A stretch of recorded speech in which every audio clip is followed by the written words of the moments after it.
Did you call bank? I'm the best shooter in the country.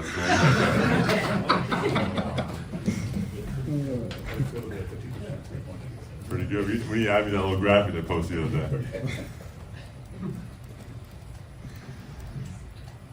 For Zach and Mason, this is obviously likely your last game against Indiana.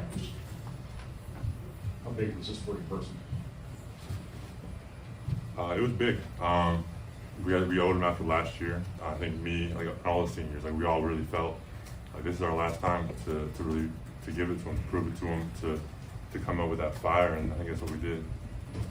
Absolutely, I'd back that up. You know, they swept us last year, and so that was definitely on our minds. And I love the way that we prepared for them this year and how we carried it to the game.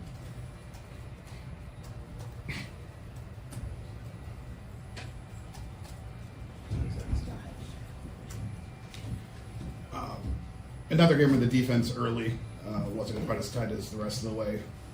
First few possessions struggle. What were you guys able to do the next 35 minutes of the game to tighten that up?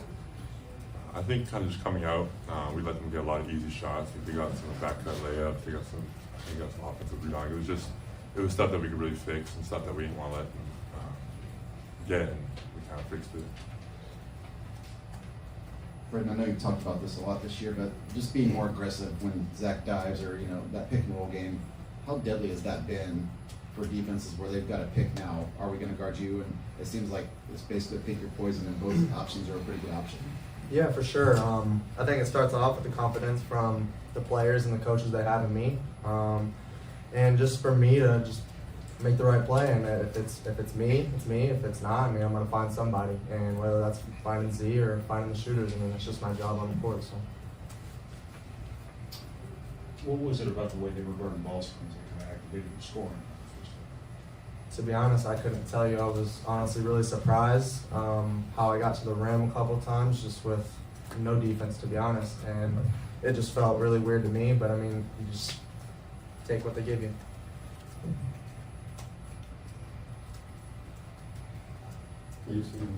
Mason, early on, this was a game where those threes were not falling for you guys.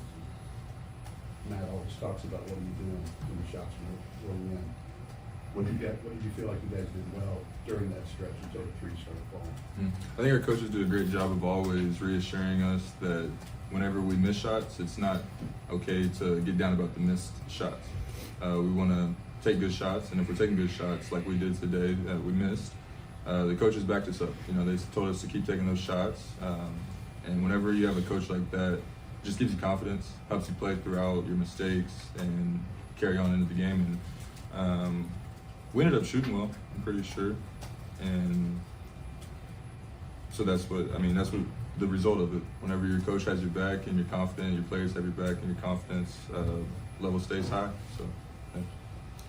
Braden, you had 4 steals this game. A lot of them getting inside on big guys when they were dribbling. Is that something you saw on tape, or just something that presented itself in the game? Yeah, it's a little bit of that, and then instinct. They turn their head and they're just trying to back down our bigs. So that's just the right time when they're not looking at you to go try to scoop and get the ball. Braden and Mason, I know you see Zach shoot threes all the time, but to see one go down in a game for him, and what's that mean for you guys to see that? Yeah, well, I passed it, so I'm good with it. So he told me the timeout before, or when we were out before, and he was like, "Hey, hit me on the pop." And I kind of just giggled. I was like, "Dude, we're up 20. What are you doing?" And hey, it worked. So I always tell them, if you're going to shoot it with confidence. But Zach, a couple times this season, lately, you guys have played through Trey, open second halves. Why has that been effective? How are you guys able to space that out there and start that? I think it's a lot of times it's kind of how the game flows. I think kind of coming out in the second half there, Trey just ended up being the right option. And then he got 2 good looks, and then we started trying to play through him because he had a good rhythm. But we're a very deep team. We'll just take what you give us. There's a lot of good options on offense. They decided to kind of give Trey post-ups to start the second half, and we exploited that. Mason and Zach, a couple years ago, you were playing with Jaden, and he's a different guy with the ball in his hands, obviously very talented. What's the difference playing with a guard like Braden, who maybe doesn't have that kind of athleticism, but sees the game so well and kind of has that IQ? Well, I think Braden does have a really. People count out his athleticism a lot. I think he's a really good athlete. He's just short. But he's a really, really good athlete. But they just play differently. I mean, Jaden was really looking for a shot. Braden was kind of looking to really spread the ball around. So it's just different players. Kind of have to figure out how to integrate my game with them, and play off them. Get a reaction. I mean, personally, I think I'm the right height. You know? When you play with people that are 7'4", 6'10", I mean, of course, I'm gonna look small. So I mean, it's whatever. Mason, can you talk about just kind of the differences playing with Jaden and some Braden? Yeah, I mean, again, the athleticism part is obviously what people want to talk about, but it's how you play the game. I think Jaden was raw early on. Everybody saw that, but he developed to coaches. He listened to the coaches, and he developed into a really great player. Same with Braden. You know, I think he came in already knowing how to play the game, but with PJ, you know, always in his ear, I think Braden's came a long way. It's really little things. You know, it's not the big things that make a player great. It's the really small things that we see him do in practice every single day, in games, and but the thing that they both have is the confidence level.